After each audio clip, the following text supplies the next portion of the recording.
하나님께서 오늘 우리에게 주시는 말씀 함께 봉독하도록 하겠습니다. 오늘 말씀은 사무엘하 13장 1절에서 2절까지 우리 다 함께 일어나셔서 같이 봉독하도록 하겠습니다. 두 절이니까 우리 같이 읽도록 하겠습니다. 13장 1절과 2절입니다. 그 후에 이 일이 있으니라. 다윗의 아들 압살롬에게 아름다운 누이가 있으니 이름은 다말이라. 다윗의 다른 아들 암논이 그를 사랑하나 그는 처녀이므로 어찌할 수 없는 줄을 알고 암논이 그의 누이 다말 때문에 우라로 말미암아 병이 되니라. 네, 앉아주시겠습니다. 제가 사람마다 성격이 다 다릅니다.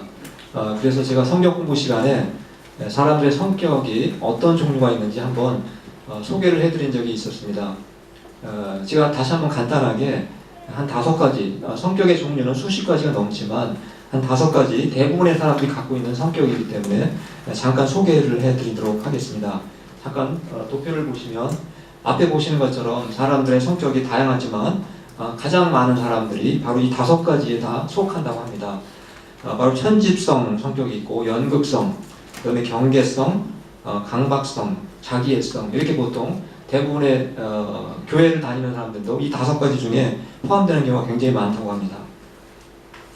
편집성 성격은 그 특징을 알아보니까 다른 사람이 나를 혹시 해치지 않을까, 또 나를 좋아하지 않지 않을까, 항상 이렇게 불신하고 또 불안해하고 의심하는 그러한 성격이 바로 편집성 성격이라고 하는 것입니다.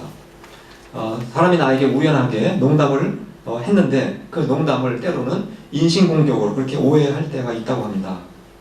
또 별것 아닌 일에 쉽게 흥분을 하거나 또 다른 사람과 늘 싸울 준비를 하고 살아가는 사람처럼 그렇게 살아가는 사람이 바로 편집성 성격을 갖고 있는 사람이라는 것입니다.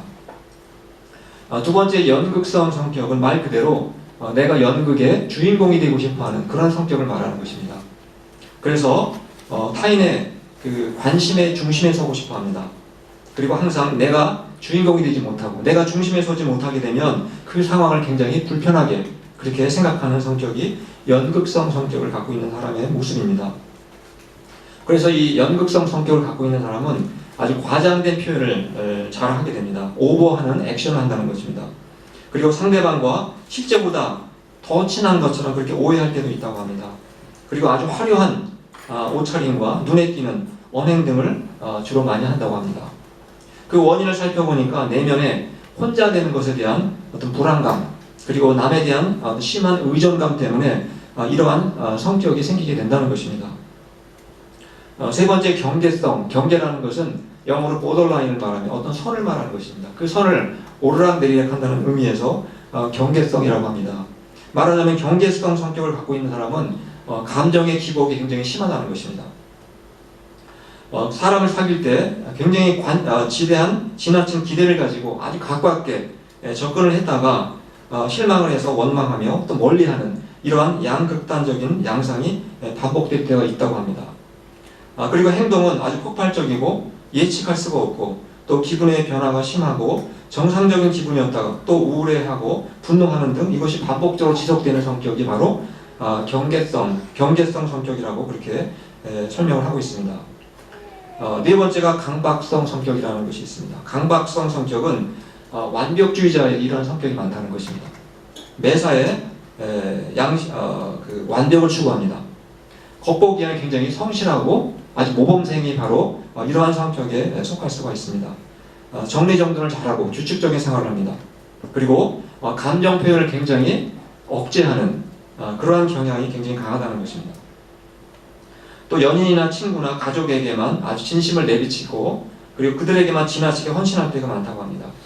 그리고 강박성 성격을 갖고 있는 사람은 자신을 좀 불신하고 그리고 자신감이 좀 낮은 경우가 많다고 합니다. 그리고 이러한 성격은 부드러운 감정을 갖고 있지 못하기 때문에 칭찬이라든가 농담을 잘 못한다고 합니다. 마지막으로 자기애성 성격을 갖고 있는 사람은 자신이 가장 중요하다고 생각을 합니다. 그래서 자신의 재능과 능력을 과대평가하는 그러한 성향이 있습니다. 그래서 사람들이 나를 어떻게 평가할까 항상 거기에 민감하게 되고 굉장히 거기에 집착하는 경향이 많다는 것입니다. 또 자기에 대한 애정이 너무 많다 보니까 남의 시선에 내가 상처를 쉽게 받고 분노하는 면을 갖고 있습니다. 그리고 워낙 나만을 중심으로 살다 보니까 남과 남의 아픔을 공감하는 공감 능력이 좀 부족하기 때문에 다른 사람을 배려하지 못할 때가 있다는 것입니다. 이상 5가지 이렇게 성격들을 살펴봤는데 이런 5가지 성격을 만드는 가장 큰 원인이 무엇이라고 생각하십니까? 이 도표에 나와 있는 것처럼 바로 그 부모님의 성격이 어떠냐에 따라서 대부분의 자녀들의 성격이 결정이 된다는 것입니다. 표에 보시는 것처럼 부모의 성격, 편집점 성격의 부모님의 특징이 무엇입니까? 바로 가학적인 부모, 학대를 많이 하는 부모 밑에서 자라게 되면 편집성 성격을 갖기가 쉽다는 것입니다. 또 이제 연극성 성격의 경우에는 그 부모님의 특징이 비일관적이라는 것입니다. 그리고 연극성 성격을 또한 띠고 있는 부모 밑에서 자랄 때 그 자녀도 연극성 성격을 갖게 된다는 것입니다. 세 번째, 경계성 성격은 그 부모님이 아주 비일관적이고 마찬가지로 우리 가학적인 부모, 학대를 하는 부모가 부모 밑에서 자라게 될 때 생기는 성격이라고 합니다. 그 다음에 강박성 성격은 부모님이 너무 과잉 통제하는 그리고 강압적인 부모 밑에서 자라게 되면 자기도 모르게 바로 강박성 성격을 갖게 된다는 사실입니다. 마지막으로 자기애성 성격은 부모님이 너무나 과잉 보호하는 부모, 정반대죠. 과잉 보호하거나 너무나 자식에 대한 기대가 큰 부모의 밑에서 자라게 되면 그 자녀가 저렇게 자신밖에 모르게 되는 자기애성 성격을 가질 가능성이 굉장히 많다는 것입니다. 5가지 성격의 특징들을 살펴보았는데 여러분들의 성격에는 어떤 특징들이 있다고 생각하십니까? 하나도 없으십니까? 다 완전하십니까?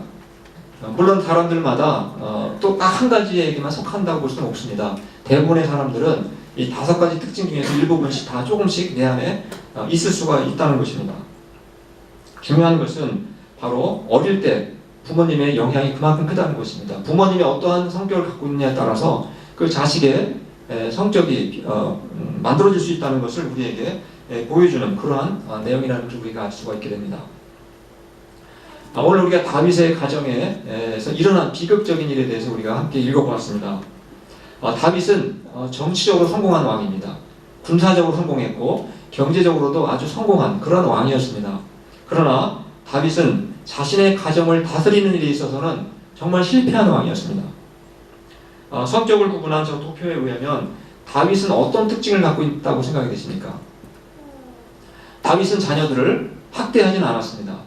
그리고 다윗은 자녀들을 과잉 통제하거나 자녀들을 과잉 보호하지도 않았습니다. 그렇다면 다윗은 어떤 잘못된 부분을 갖고 있었다고 생각하십니까? 바로 다윗은 비일관적인 태도를 갖고 있는 그러한 부모였다는 것을 우리가 알 수가 있게 됩니다. 비일관적이라는 뜻이 무엇이겠습니까? 비일관적이라는 것은 부모님이 자녀를 대하는 태도가 변덕이 심하다는 것입니다. 그리고 일관성이 없다는 것을 의미하는 그러한 의미가 바로 비일관적이라는 뜻이기도 합니다. 그래서 자녀가 정말 착한 일을 했는데 그 자녀를 별로 칭찬해 주지 않습니다. 그리고 정말 혼을 내야 될 상황이 생겼는데 부모님이 그때는 또 침묵을 합니다. 그리고 반대로 화를 내지 않아도 될 만한 상황인데 갑자기 크게 화를 낼 때가 있습니다. 이러한 모습이 바로 비일관적인 모습이라는 것입니다.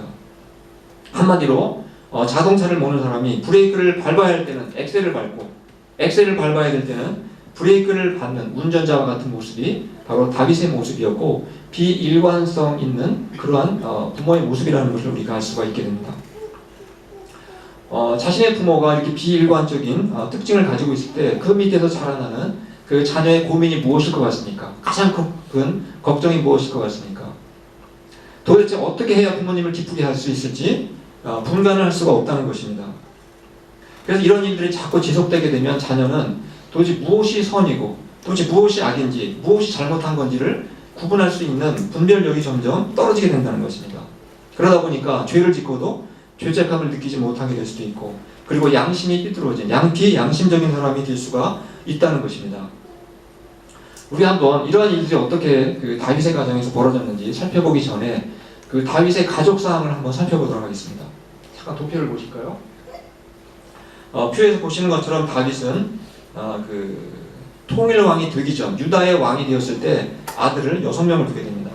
그리고 통일 왕이 되고 나서 11명의 아들을 더 낳게 됩니다. 총 17명의 아들을 낳은 것으로 사무엘 하에는 기록이 되어 있습니다. 그 중에서 첫째 아들이 앞에 보시는 것처럼 암논입니다. 그리고 셋째 아들이 압살롬입니다. 그리고 한참 막내 쪽에 해당하는 아들이 솔로몬과 나단 이러한 사람들입니다. 그런데 문제는 이 17명이나 되는 많은 아들이 있었는데 이 모든 아들들이 대부분 엄마가 다르다는 것입니다. 말하자면 대부분 다 이복누이였다. 생모가 다르다는 것을 우리가 알 수가 있게 됩니다. 물론 이 당시에는 왕이 여러 명의 아내를 두는 것은 수치로 여기질 않았습니다. 그리고 정치적인 목적으로 다른 나라 왕과 사돈지간을 맺는 그러한 경우가 굉장히 많았습니다. 그러나 우리가 신명기서를 나중에 17장 17절을 읽게 되면은 분명히 하나님이 경고하셨습니다. 너희가 혹시 왕이 생기게 되면 그 왕이 여러 명의 아내를 둘 때 얼마나 위험한 일이 생길 수 있을지 이미 경고한 내용이 신명기에 기록이 되어 있습니다. 그러나 다윗은 자신의 욕망의 브레이크를 잘못 사용함으로써 결국은 문제와 그리고 불행의 씨앗을 이미 자신의 가정 안에 심어두었다는 것을 우리가 알 수가 있는 것입니다. 그럼 그 후에 어떤 일이 발생하게 되었는지 우리 사무엘하 13장 1절 말씀을 같이 한번 보시겠습니다. 아까 읽었던 말씀이지만 제가 읽어드리겠습니다. 앞에 스크린을 보시면 되겠습니다. 그 후에 이 일이 있으니라 다윗의 아들 압살롬에게 아름다운 누이가 있으니 이름은 다말이라. 다윗의 다른 아들 암논이 그를 사랑하나 그는 처녀이므로 어찌할 수 없는 줄을 알고 암논이 그의 누이 다말 때문에 우라로 말미암아 병이 되니라. 아까 표에도 보셨지만 그 다윗의 셋째 아들인 이 압살롬에게는 같은 엄마 밑에서 태어난 다말이라고 하는 친누이, 아름다운 누이가 있었습니다. 그런데 이복 오빠에 해당하는 바로 다윗의 장남인 암논이 자신의 이복 누이인 다말을 좋아하게 됩니다. 말하자면 금지된 사랑을 하려고 시도하게 됩니다. 결국 암논은 그의 간교한 친구의 말을 듣고 아버지 다윗을 이용해서 이복 누이인 다말을 자신의 집으로 들어오게 해서 결국은 강제로 겁탈을 하는 성폭행을 하게 됩니다. 그리고 암논은 그런 일을 벌이고 나서 자신의 욕망을 다 채우고 나서는 그 누이인 다말을 냉정하게 집 밖으로 다 쫓아내버립니다. 이 엄청난 일이 이제 발생하고 나서 이 일이 아버지인 다윗의 귀에 들어가게 됩니다. 그때 다윗이 어떻게 반응을 했는지 사무엘하 13장 21절 말씀을 한번 보시겠습니다. 제가 읽어드리겠습니다. 다윗 왕이 이 모든 일을 듣고 심히 노하니라. 다윗이 크게 화를 냈다라고 말씀하고 있습니다. 자신의 자녀들 사이에 도저히 있어서는 안 될 엄청난 사건이 발생했기 때문에 당연히 다윗이 화가 날 수밖에 없는 상황이었습니다. 여기까지는 누구나 부모라면 똑같은 심정이었습니다. 똑같은 모습이었을 것입니다. 그러나 다윗은 이제 그 감정의 브레이크를 이제는 밟을 때가 되었던 것입니다. 밟고 침착하게 다음 행동을 취했어야만 했다는 사실입니다. 다윗은 그러나 크게 화를 내는 그 감정적인 반응 이외에는 전혀 다른 액션을 취하지 않았다는 사실입니다. 다윗은 암논이 행한 이 죄가 얼마나 큰 죄인지를 이미 알고 있었습니다. 우리가 그 암논이 지은 죄가 어떤 죄인지 신명기 27장 22절 말씀을 한번 보시겠습니다. 제가 읽어드리겠습니다. 그의 자매 곧 그의 아버지의 딸이나 어머니의 딸과 동침하는 자는 저주를 받을 것이라 할 것이요 모든 백성은 아멘 할지니라. 다윗은 자신의 맏아들인 암논이 행한 죄는 바로 근친상간의 죄로서 저주를 받아도 마땅한 아주 큰 죄라는 사실을 이미 알고 있었습니다. 그런데도 다윗은 화만 낼 뿐 그것은 끝났습니다. 자신의 아들을 책망하거나 훈계하지 않았습니다. 아마도 다윗은 자신이 예전에 남의 그 아내를 빼앗았던 그 기억 때문에 자기 자식을 책망하지 못했을 수도 있었습니다. 그러나 다윗은 자신이 그렇게 큰 죄를 짓고도 하나님께 회개하고 용서받았던 그 은혜를 이미 기억하고 있었던 사람이었습니다. 그렇다면 자신의 아들이 그렇게 큰 죄를 지었을 때에도 그를 책망하고 훈계해서 그로 하여금 하나님 앞에 회개할 수 있도록 그를 도왔어야만 했던 것입니다. 그리고 회개한 후에 자기가 상처를 주었던 자기 누이를 찾아가서 용서를 구하고 상처를 관계를 회복하도록 도왔어야만 마땅했다는 사실입니다. 그러나 다윗은 그렇게 하지 못했습니다. 정말 훈계를 하고 책망을 해야 될 그 순간을 놓쳐버리고 만 것입니다. 그 일로 인해서 다말의 친오빠인 압살롬의 마음속에는 자기의 형인 암논을 향한 강한 분노심과 증오심으로 가득 차게 됩니다. 그리고 마침내 그 사건이 있고 나서 2년 지난 후에 압살롬은 큰 축제를 벌이고 바로 자기의 형인 암논을 초대한 후에 그를 죽이고 맙니다. 즉 형제 살해 사건이 발생하게 된 것입니다. 결국은 2년 전에 있었던 그 암논이 큰 죄를 지었을 때 다윗이 그냥 화만 낼 뿐 필요한 훈계나 책망이나 형벌을 내지 못한 그 이유 때문에 결국은 그 안에 다윗의 그런 비일관적인 행동 때문에 형제 살인 사건이 발생하게 됐다는 것을 우리가 알 수가 있는 것입니다. 압살롬은 이제 자기의 형을 죽이고 나서 도저히 다윗과 함께 살 수가 없었습니다. 그래서 자기의 어머니 생모의 고향으로 도망을 가게 됩니다. 다윗에게 있어서 자기의 첫 번째 아들, 자기의 왕위를 계승할 수도 있었던 그 첫째 아들의 죽음은 정말로 커다란 슬픔이었습니다. 그러나 다윗은 암논을 죽이고 도망간 그 압살롬 역시 자신의 아들이었기 때문에 그 아들을 너무나 사랑했습니다. 그래서 압살롬을 향한 그 다윗의 그리움과 사랑이 어떠했는지 사무엘하 13장 39절 말씀을 한번 보시겠습니다. 우리 한번 같이 읽어보겠습니다. 어떤 아버지의 모습이었는지 압살롬을 향한 다윗의 모습을 한번 읽어보겠습니다. 시작. 그러는 사이에 다윗 왕은 암논을 잃었을 때에 받은 충격도 서서히 가라앉았고 오히려 압살롬을 보고 싶어하는 마음이 점점 간절해졌다. 압살롬이 비록 형을 죽인 잘못된 살인자의 동생이었지만 다윗에게는 아들이었습니다. 다윗은 도망간 압살롬을 너무너무 보고 싶어했습니다. 너무너무 그리워했습니다. 간절하게 그를 그리워하는 마음을 갖고 있었습니다. 결국은 다윗은 압살롬을 3년 만에 다시 다윗이 있는 예루살렘으로 돌아오게 합니다. 그렇다면 다윗이 어떻게 반응했겠습니까? 자신이 그리워하던 아들이 왔으면 이제 그 아들이 죄를 깨닫고 회개하고 하나님 앞에 회복되도록 그렇게 도와주었으면 했을 것입니다. 근데 다윗은 압살롬이 도망간 후에 그렇게도 자기가 간절히 찾았던 사모했던 아들이 돌아왔는데도 불구하고 정말 이해할 수 없는 행동을 하게 됩니다. 정말 비일관적인 그런 행동을 하는 다윗의 모습을 발견하게 됩니다. 바로 그 모습이 사무엘하 14장 24절과 28절의 말씀입니다. 제가 한번 읽어드리도록 하겠습니다. 그러나 왕의 지시는 단호하였다. 그를 집으로 돌아가게 하여라. 그러나 내 얼굴은 볼 수 없다. 그리하여 압살롬은 아버지에게 인사도 하지 못하고 자기 집으로 돌아갔다. 압살롬은 예루살렘으로 돌아와서 2해를 지냈는데도 왕의 얼굴을 한 번도 뵙지 못하였다. 다윗은 정말 자기가 그리워하던 그 아들이 3년 만에 돌아왔는데도 불구하고 다윗은 그 아들이 자기 얼굴도 못 보게 했습니다. 인사도 못하게 했고 자기 집으로 그냥 돌려보냈습니다. 2년 동안 단 한 번도 아버지 얼굴을 보지 못하도록 했습니다. 우리가 다윗의 이러한 모습을 보면 얼마나 다윗이 비일관적인 행동을 했는지 우리가 알 수가 있게 됩니다. 다윗은 자신의 감정을 조절하는 이러한 그 능력이 굉장히 부족했다는 것을 알 수가 있을 것 같습니다. 말하자면 자신의 감정의 브레이크가 고장난 사람같이 행동했습니다. 결국 형을 죽이고 도망갔다가 돌아온 압살롬은 자신의 죄를 회개할 수 있는 기회를 또 놓쳐버리고 맙니다. 오히려 아버지에 대한 분노 그리고 증오심만 더 키우게 됩니다. 마침내 압살롬이 어떻게 행동합니까? 우리가 지금 큐티하고 있습니다만 압살롬은 아버지를 반역하고 쿠데타를 일으킵니다. 아버지를 쫓아내고 자기가 왕이 됩니다. 그리고 심지어 아버지 후궁들과 동침을 하는 폐륜적인 죄도 그가 서슴없이 짓게 되는 것을 우리가 알 수가 있게 됩니다. 한마디로 다윗의 가정은 완전히 무너지고 말았다는 것을 우리가 알 수가 있게 됩니다. 앞에서 우리가 사람들의 성격 5가지를 한번 쭉 살펴보았습니다.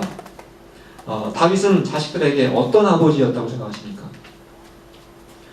다윗은 자녀들을 강압적으로 키우지 않고 과잉보호하지 않았지만 아까도 말씀드렸듯이 정말 일관성이 없었다는 것을 우리가 알 수가 있게 됩니다. 암논이 그렇게 큰 죄를 지었는데도 책망하기보다는 그냥 화만 내고 방치해두었습니다. 그래서 암논은 아무런 죄책감도 느끼지 못했습니다. 그리고 회개하지 못하고 마음이 강팍해지고 양심이 마비되는 상황까지 이르게 됩니다. 또 형을 죽인 압살롬이 도망간 후에 그렇게도 보고 싶어 했던 아들, 그 아들이 돌아왔는데도 불구하고 다윗은 반갑게 맞이해 주질 않았습니다. 그리고 죄를 깨우쳐 회개하도록 도와주기보다는 오히려 화를 내지 않아도 되는 상황에서 화를 내고 몇 년 동안 2년 동안 3년인가 2년 동안 얼굴을 보지도 않았습니다. 한마디로 다윗의 감정의 브레이크가 고장난 것 같은 그런 인상을 우리는 받게 되는 것입니다. 다윗은 이스라엘 역사상으로는 정말 위대한 왕이었습니다.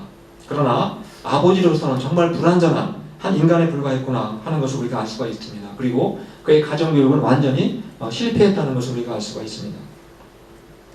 그런데 다윗뿐만이 아닙니다. 오늘날 이 세상을 살아가는 대부분의 부모님들은 사실 완전한 부모가 없습니다.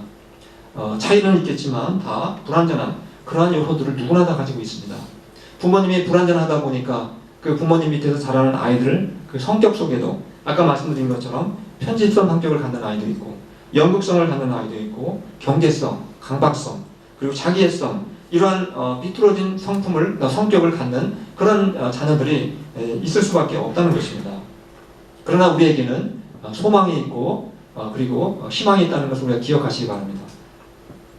예수 그리스도를 영접한 사람들은 바로 완전하신 하나님을 아버지로 모시고 사는 사람들이라는 사실입니다. 바로 우리의 아버지이신 하나님은 우리가 죄를 지을 때 우리를 징계하셔서 우리를 회개하게 하시고 우리를 깨우쳐 주십니다. 우리 히브리서 12장 8절 말씀을 다 같이 읽어보도록 하겠습니다. 시작. 아들이면 누구나 징계를 받습니다. 만일 여러분이 그런 징계를 받지 않는다면 사생아이지 진짜 아들이 아닙니다. 하나님은 완전하신 아버지이시기 때문에 그분은 완전하신 분이기 때문에 우리가 잘못을 행할 때 그냥 방치하지 않는다는 것입니다. 우리를 징계하셔서라도 회개하게 만들어주시고 하나님과의 관계가 회복되게 해주시고 사람과의 관계도 회복될 수 있도록 우리를 도와주신다는 사실입니다. 그러나 하나님은 또 징계만 하시는 하나님이 아니십니다. 우리 마태복음 25장 21절 말씀도 한번 같이 읽어보도록 하겠습니다. 시작. 그 주인이 이르되 잘하였도다 착하고 충성된 종아 네가 적은 일에 충성하였으며 내가 많은 것을 네게 맡기리니 네 주인의 즐거움에 참여할지어다. 하나님은 우리가 큰 일을 하기를 원하시는 분이 아니십니다. 하나님은 우리가 아무리 적은 일을 했다 할지라도 내가 성실하게 또 충성되게 그 일을 잘 감당하면 하나님은 아주 크게 기뻐하시고 우리를 크게 칭찬해 주신다는 것을 우리가 알 수가 있습니다. 바로 이런 하나님 아버지를 이런 하나님을 아버지로 모시고 가는 사람들은 이런 아버지를 하나님의 성품을 점점 닮아갈 수가 있게 된다는 사실입니다. 그래서 하나님을 아버지로 모시고 우리 살아가다 보면 나도 모르게 내 감정의 브레이크를 내가 잘 컨트롤할 수 있는 그러한 성격을 가질 수가 있게 된다는 사실입니다. 그리고 자녀를 기르는 부모님들은 특별히 자녀들에게 이러한 하나님 아버지의 모습을 보여주기 위해서 정말 노력을 해야 한다는 사실입니다. 그래야만 자녀들이 성격적으로 결함이 없이 원만하게 그렇게 성장할 수가 있는 것입니다. 근데 이러한 노력은 꼭 가정에서뿐만 아니라 우리 교회 안에서도 또 직장 안에서도 또 비즈니스 현장 안에서도 항상 우리가 힘쓰고 노력해야 한다는 사실입니다. 즉 우리는 사람들을 대할 때마다 다윗처럼 그렇게 대하는 것이 아니라 항상 일관되게 대해야 한다는 것입니다. 무슨 말씀이겠습니까? 화를 낼 필요가 없는 사소한 일을 과도하게 우리가 흥분하지 말고 그럴 때는 감정적으로 대하지 말아야 한다는 것입니다. 또 상대방이 정말 큰 실수를 했다고 할지라도 우리가 화부터 내기보다는 내 감정의 브레이크를 일단 밟고 침착하게 그 관계를 다시 회복할 수 있도록 우리가 노력하는 성숙한 그런 모습을 우리가 가져야 한다는 것입니다. 바로 이러한 모습이 하나님을 아버지로 모시고 살아가는 사람들의 모습이며 또 예수 그리스도를 정말 믿고 영접한 사람들의 모습이라는 것입니다. 저희 모두 완전하신 바로 하나님을 아버지로 모시고 이제 살아가는 형제자매로서 우리가 기분과 감정에 좌우되지 않고 신실하시고 변함이 없으신 그 하나님을 본받아 우리들도 형제를 서로 섬기고 살아가는 복된 삶을 살아가시기를 간절히 축원합니다. 이 시간 우리 말씀을 기억하시면서 다시 한번 우리 신실하신 하나님 우리 찬송 부르시고 기도하도록 하겠습니다.